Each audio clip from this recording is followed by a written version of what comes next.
नाज़रीन ग्रामी, क्या आप जानते हैं कि दुनिया में यहूदियों की एक ऐसी नस्ल भी मौजूद है कि जिनकी जिल्द का रंग मुर्दा इंसानों की तरह पीला होता है।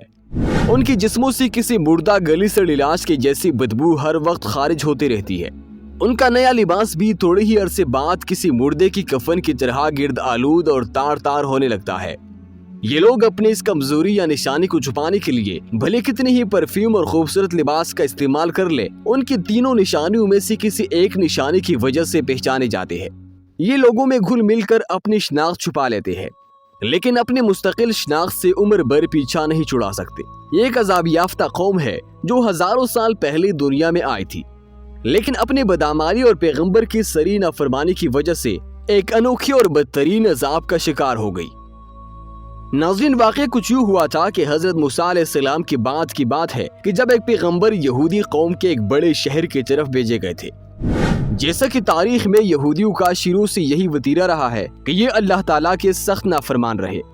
सिर्फ इस कौम के मुख्तलिफ शहरों और कबीलों के इस्लाह के लिए एक वक्त में सैकड़ों की तादाद में पैगंबर और नबी भेजे गए थे।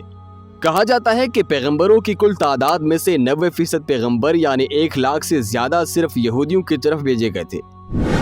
इसी तरह एक कौम की तरफ जिस शहर में एक पैगंबर को भेजा गया था वो एक बड़ा शहर था, उसमें लाखों की तादाद में इंसान रहते थे। एक बार ऐसा हुआ कि पैगंबर ने अल्लाह के हुक्म से कौम के लोगों को इकट्ठा किया और नाफरमानों के एक लश्कर से जिहाद करने के लिए तैयार होने का हुक्म दिया। लेकिन जैसा कि यहूदी रुपए और पैसे की लालच और दुनियादार कौम है, जंगो जदल से दूर रहने वाली, लेकिन साजिशों के जरिए दूसरे इंसानों को आपस में लड़वाने वाली कौम है, लिहाजा उन्होंने पैगंबर को इनकार में जवाब भी नहीं दिया, लेकिन बहानेबाजियों से पसोपेश करने लगे। पैगंबर उनको रोजाना घरों में जा जाकर जिहाद की तैयारियों का हुक्म देते, लेकिन वो दुनियावी जिंदगी में इतना खो चुके थे कि मौत के तस्वुर से ही घबरा जाते। वक्त गुजरता रहा, वो अल्लाह की तरफ से आने वाले उस हुक्म से बिल्कुल बेनियाज हो गए, जिस पर अल्लाह ताला ने उन पर अजाब लाने का फैसला किया। एक रोज उनमें ताउन की वबा फूट पड़ी और रोजाना दर्जनों अफराद मौत के मुंह में जाने लगे।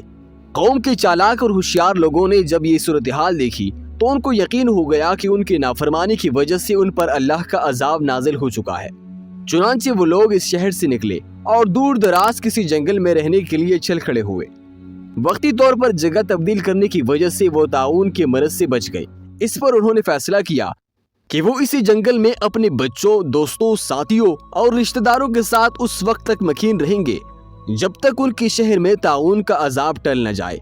अभी उनको वहां रहते चंद ही दिन गुजरे थे कि एक दिन अल्लाह ताला ने एक फरिश्ते को भेजा और यूं उनकी चालाकी और अकल उनके काम न आई। उन पर अजाब पहुंच गया।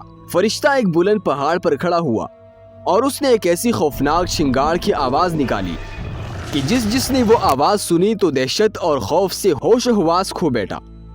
इसके बाद फरिश्ते ने इसी गोजदार आवाज में पुकारा, मूतू यानी मर जाओ। उसके ये अल्फाज अदा होते ही जहां जहां पर वो यहूदी मौजूद थे वहीं पर ही गिर गए और उसी वक्त उनकी रूहें उनके जिस्मों से परवास कर गई। इनमें से कोई भी बीमार नहीं था। ये लोग सभी के सब नॉर्मल और सेहतमंद थे। उनकी तादाद तकरीबन 70,000 के लगभग थी। जंगल के अंदर जहां ये रिहाइश पजीर थे वहां लाशें ही लाशें पड़ी थी, जिनमें बच्चे, बूढ़े और औरतें सब शामिल थे। बेजान होकर ऊंधे मुंह जमीन पर कीड़े मकोड़ों की तरह बिखरे पड़े थे। पूरी जंगल में कोई एक इंसान तक नहीं बचा था। हैरत की बात ये थी कि उनके करीब कोई दरिंदा और जानवर भी नहीं आ रहा था, कि जिसकी वजह से चंद रोज के बाद उनकी लाशें गलने सड़ने लगी। इतने लोगों की लाशों की बदबू की वजह से जंगल में और जंगल के इर्द गिर्द आबादियों में नाकाबिले बर्दाश्त बदबू फैल गई, जिस पर इलाके के लोगों ने फैसला किया कि उनको एक जगह इकट्ठा करके उनके चारों अतराफ एक दीवार बना दी जाए। वक्त गुजरता रहा। एक दिन इस कौम के पैगंबर इसी जंगल में से गुजरे तो उन्होंने अपनी ही कौम के हजारों अफराद का ये इबरतनाक अंजाम देखा तो उनका दिल भर आया। तब वो सजदे में गिरकर रोने लगे और दुआ मांगने लगे कि ए अल्लाह, ये नादान थे, ना समझ थे, लेकिन ये मेरी कौम के लोग थे, इनसे मुझे प्यार था। इनके बगैर अब मैं बिल्कुल अकेला रह गया हूँ। अगर ये जिंदा होते तो मैं इनको तबलीग करके नाफरमानी से बचाने की कोशिश करता। तू मेरी दुआ और फरियाद को कबूल कर ले और इनको दोबारा जिंदा कर दे। इसके बाद आपके पास एक फरिश्ता वही लेकर आया। फरिश्ते ने कहा कि ए पैगंबर, अल्लाह ताला फरमा रहा है कि आप इन लाशों को, जिनकी अब हड्डियां भी बिखर चुकी है, इनको कहे कि ए हड्डियों, اللہ تم کو حکم دیتا ہے کہ تم الگ الگ ہر ایک انسان کی ہڈیاں جمع ہو جاؤ۔ آپ نے جب یہ الفاظ ہڈیوں کو مخاطب کر کے ادا کیے تو تنکوں کی طرح بکھری ہڈیاں ایک ایک جگہ پر ایک مکمل ڈھانچے کی شکل میں اکٹھے ہونے لگے۔ ایک ایک انسان کا ڈھانچہ دوسرے سے الگ ہو گیا۔ ایک بار پھر فرشتہ حاضر ہوا اور اللہ تعالیٰ کا پیغام دیا کہ آپ پھر ان سے کہہ دیجئے کہ اللہ تم کو حکم دے رہا ہے کہ تم اپنے اپنے ڈھانچوں پر گوشت پہن لو۔ اللہ کا یہ حکم سنتے ہی ہڈیوں پر گوشت جمع ہونے لگا۔ جب سبھی 70,000 ڈھانچوں پر گوشت چڑھ گیا تو پھر فرشتے نے کہا کہ ایک بار پھر ان کو کہیے کہ اللہ تعالیٰ حکم دے رہا ہے کہ تم سبھی کے سب زندہ ہو جاؤ۔ جیسے ہی پیغمبر نے حکم دیا تو سبھی لاشیں زندہ ہونے لگی۔ یہ انسانی تاریخ کا انوکھا اور حیرت انگیز واقعہ تھا۔ ایک دو نہیں بلکہ 70,000 انسان جو مر چکے تھے ایک بار پھر زندہ ہو چکے تھے، لیکن ان کے عذاب کی نشانی کے طور پر ان میں ایک تبدیلی آ چکی تھی جس کے آثار آج بھی موجود ہے۔ وہ تبدیلی یہ تھی کہ ان کی جلد کا رنگ کسی مردہ انسان کی لاش کی طرح پیلا زرد ہو چکا تھا۔ جس طرح 10-15 دن بعد کسی لاش کے جسم کا سارا خون خشک ہو چکا ہوتا ہے اور خون کے بغیر جلد بالکل پیلی پڑ چکی ہوتی ہے، ان انسانوں کی جلد کا رنگ ایسے ہی پیلا ہو چکا تھا، لیکن وہ صحت مند اور زندہ تھے۔